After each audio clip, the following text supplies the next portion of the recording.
What's up, everybody? What's going on? This is Tim Johnson, and I am so delighted to be with you today because I'm going to be talking to you about how to live your best life ever, because I have come to the conclusion that it is my time to walk out my destiny and to walk in what I call the supernatural. That's when God adds his super to your natural. And tonight I want to talk to you about something that is very important to me. I'm gonna give you a little brief testimony, but I want to talk about three things, and I want to talk about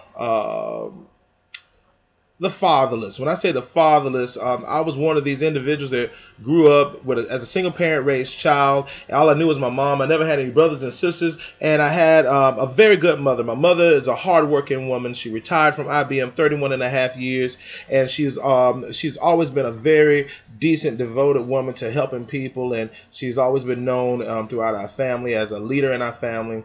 I've had nothing but respect for her. She was a very strong arm, and as far as discipline and standards as well. However, I've always been a person that's been very inquisitive about my father, knowing more about my father. I've always never ever hesitated asking questions about who my father was and how he was and this and that and the other. I had an opportunity to meet my father when I was 10 years old, and we used to live in Maryland. And like I told you, my mother worked for IBM, so I've been moved. That's what IBM stood for. However, long story short, my mother, I went to camp one time in New York City. I went in New York State and had an opportunity to meet this guy there. And when I say met this guy, I was on the bus, and you know how you're a kid, you're 10 years old, and you go to camp, and I rode on the bus, him beside me, and we just became good friends. And I got to New York City. We got to upstate New York. We went to the camp. And I've been known for I got used to going to camps during the summer because my mother would always send me like for a week or two. And I would go to these wilderness camps and, deep sea diving and swimming and fishing and stuff. It was really adventurous, and I really loved it a whole lot. However, I had an opportunity. This guy, we became good friends. We would go, we go swimming with all the kids, and then you have to get out of the pool and hold a hand up, and that was your buddy and stuff. And we just became good pals, good friends. And long story short, whenever I got back, we had took pictures and stuff like that on the bus and stuff. He just became a good buddy of mine, and I want you to table that portion of the story. We're gonna go all the way back to when I got back from camp. I got back, stayed with my godmother a little bit. I used to go to New York City during the summer and stay with my godmother. And long story short, whenever we got back to Maryland, my mother had a conversation with me, and she told me the story about how she wanted to tell me give me some truth about my stepfather. Because I used to wonder as a kid why I never looked like my father. And when I found out at this time at 10 years old that my stepfather was not my father, it all made sense to me, because he was like 6'3", 6'4", light skinned, truck driver, yada yada yada. Hey, look, I look like a truck driver, but I wasn't 6'3", 6'4". I'm a screaming 5'9", 5'9" and a half, and I'm dark skinned. Yeah, dark skinned, chocolate. However, back to my story, what wound up happening is whenever I got back, my mother started telling me about my dad. And when she told me about my father, she told me that, my real father, what his name was and how it all happened. And I had so many questions. And I think my mother was in a position where she knew that once she told me the truth, that she had to answer my questions. And she's never been one to avoid my questions. And I asked her, how is he? What type of person he was? How did he carry himself? Why did he get married? And all of this and the other. But lo and behold, the bottom line of the whole situation is she made it clear to me that she was going to connect me with my dad. And I had all my friends who had dads. All of my friends who had their pops, their poppies, or whatever they called them at that time, and everybody's got their dad or whatever they call them. But I used to just be so not envious, but a godly envious. I admired people having relationships with their dad, and I wanted to really. I wish I had a dad like that. But at the same token, I had a strong mom, and my mother. You can always say your mom is your mom and your dad. That's all I've known. However, I still wanted that connection.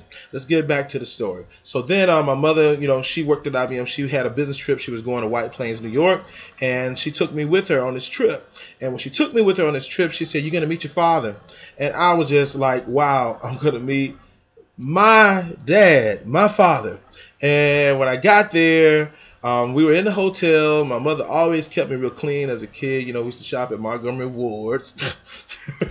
But she always kept me real sharp. I always had a sharp haircut. Always looked good and all of that. And long story short, you're going to hear me say that I do have a little habit of saying long story short. In my stories, it might not be short, but it's good. Stick with me. I'm going to bless you. Got in the hotel lobby. My mom is there, and my dad is supposed to be coming to meet me. And when he's coming to meet me, I'm sitting there in the lobby with her, and I'm standing up, and I'm like super anxious to meet my father. And my mother, I kept asking, "Mom, is that him?"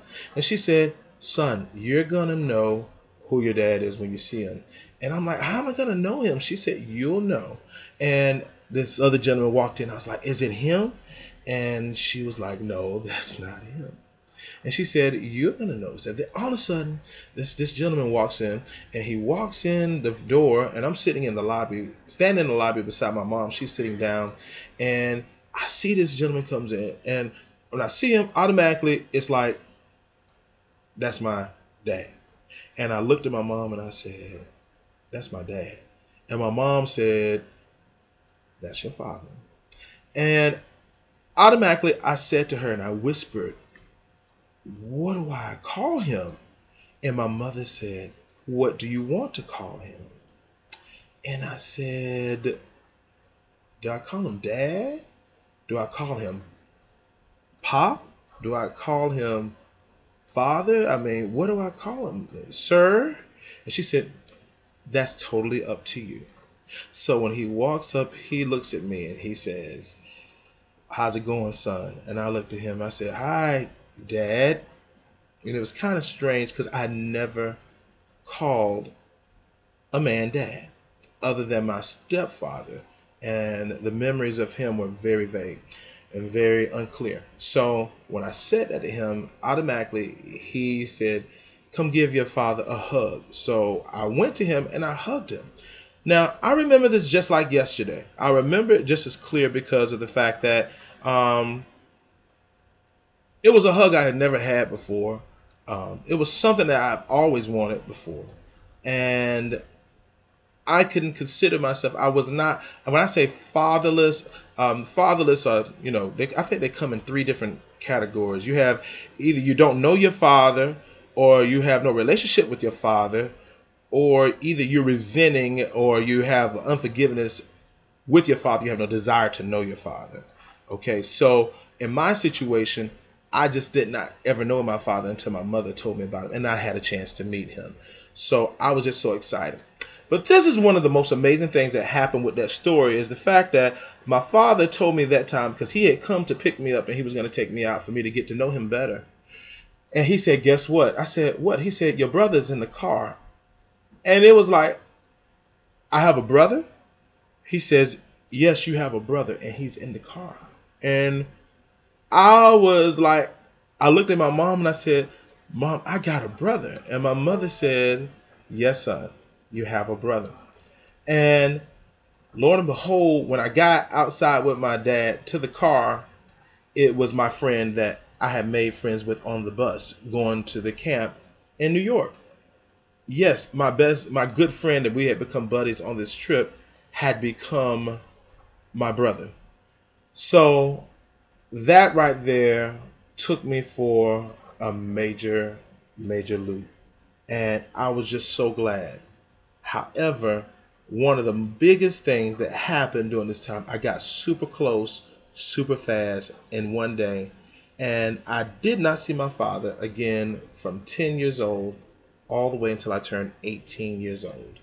And I'm going to tell you part two after I let this computer charge up because the battery's about to go down. Okay, so I'll be right back with you right after this message.